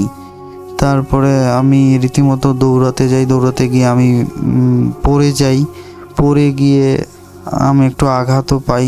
তাড়াহুড়া করে গিয়ে আমি বারান্দার গেট লাগিয়ে ঘর লাগিয়ে আমি শুয়ে পড়ি। তো এই ঘটনাটা আমি পরের দিন আবার সে কবিরাজ দাদুকে বলি যে এরকম ঘটনা, আমাকে কিছু একটা সে আকার ইঙ্গিতে বোঝাচ্ছে, আমি কিছু তার ভাষা বুঝতে পারতেছি না। তো আমাকে সে বলল যে তুমি এক কাজ করো, তুমি যে ঘরে থাকো তো সেই ঘরে সিট তুমি ছেড়ে দাও, তুমি অন্য ঘরে শিফট করো। তো যেই বলা সেই কাজ, সিট ফাঁকাই ছিল, তখন আমি তাড়াতাড়ি করে সেই রুমটা চেঞ্জ করলাম। এখানে বলে রাখা ভালো, আমার যে রুমমেট ছিল সেই রুমমেট এর মধ্যে আগে যে রুমমেট ছিল সে কিছু কারণে আমাদের হোস্টেল ছেড়ে দেন, নতুন রুমমেট আসে। তো সে এরকম একটা ছেলে ছিল যে কলেজ যেত না, টিউশনও খুব কম যেত, সারাদিন ফোনে ব্যস্ত থাকতো, কানে হেডফোন দিয়ে সারাদিন কি দেখতো না দেখতো আমি অতটা কথাও বলার টাইম পেতাম না। পড়াশোনা, টিউশন যেতাম, কলেজ যেতাম, এরকম করে দিন কাটতো। তো সেইভাবে অতটা কথা বলারও অতটা সময় হতো না। সেও সায়েন্সে ছিল, কিন্তু সে একটু পড়াশোনা ফাঁকিবাজি করতো। যাই হোক, যার নিজের ব্যাপার সেটা ভেবেই আমি তখন চেঞ্জ করি রুমটা। তো চেঞ্জ করার পরে দেখা যায় যে না, তেমন আমার সঙ্গে আর কোনো প্রবলেম হচ্ছে না, আর ভয়েও সেরকম লাগতেছে না। পরে আমি বলে রাখা ভালো, আমার ঘটনাটা মোটামুটি এখানে সমাপ্ত হয়। কিন্তু পরে আমি লক্ষ্য করি আমি যে রুমটাতে ছিলাম সেই রুমে পরে নতুন ছেলে আসে হোস্টেলে, মানে নতুন ছেলে আসে। সেই আমার যে রুমটা, আমার যে সিটটা ফাঁকা ছিল সেই সিটে উঠে, কিন্তু হাইস্ট 15 থেকে 20 দিন, হাইস্ট 1 মাস 7 দিন, এর বেশি কেউ সেই রুমে টিকতে পারে নাই। এটা আমার চোখে দেখা, কেউ টিকতে পারেনি। আর পরে দেখা যায় সেই যে ছেলেটা যে সায়েন্সের ছিল, সে ফোনে যে সবসময় হেডফোনে কথা বলতো, বই টই কিছু একটা দেখতো এরকম, পরে দেখা গেল সেই ছেলেটা রীতিমতো আস্তে আস্তে আস্তে আস্তে অ্যাবনর্মাল হয়ে যেত, ঘর থেকে বেরোতো না, দরজা বন্ধ করে থাকতো, কি করতো না করতো আমরা সবাই ডাকাডাকি করতাম, মানে একটা ইয়ার্কির ছলে বলতাম যে কি হয়েছে, তবুও সে গেট খুলতো না, এরকম একটা বিষয় থাকতো। আর আরেকটু বলে রাখা ভালো, তো এই আমার ঘরে এই ঘটনাটা হওয়ার জন্য আমরা কারণবশত একদিন আমরা হোস্টেলের উপরে উঠি, তো হোস্টেলটা উপরে টিন ছিল, তো মই দিয়ে উপরে উঠি। তো ওঠার পরে দেখা যায় যে আমার যেখানে প্রবলেমটা হয় তার পিছনে একটা নারকেল গাছ, সেই নারকেল গাছটা আমার বেড থেকে শুরু করে মাথা অবধি পুরোটাই তার গাছ মানে তার পাতা দিয়ে আচ্ছাদন করা। তো এই জিনিসটা দেখার পরে আমি বুঝতে পারি হয়তো নারকেল গাছে কিছু একটা হয়তো কিছু আছে, এরকম একটা হয়তো খারাপ বা অশুভ কিছু একটা জিনিস হয়তো আছে। তো যাই হোক, এই ছিল আমার ঘটনা রাসেল ভাই। ভালো লাগলে লিসেনারদের সঙ্গে শেয়ার করবেন, আর আপনি ভালো থাকবেন, আর আমার জন্য দোয়া করবেন। আমি এখন ইন্ডিয়ায় থাকি, যদি পারি অবশ্যই দেশে আসে আপনার সঙ্গে যোগাযোগ করব এবং স্টুডিওতে আসার চেষ্টা করব। আমার কাছে আরও অনেক ঘটনা আছে, তো এগুলো আমি আস্তে আস্তে আপনাকে পাঠাবো।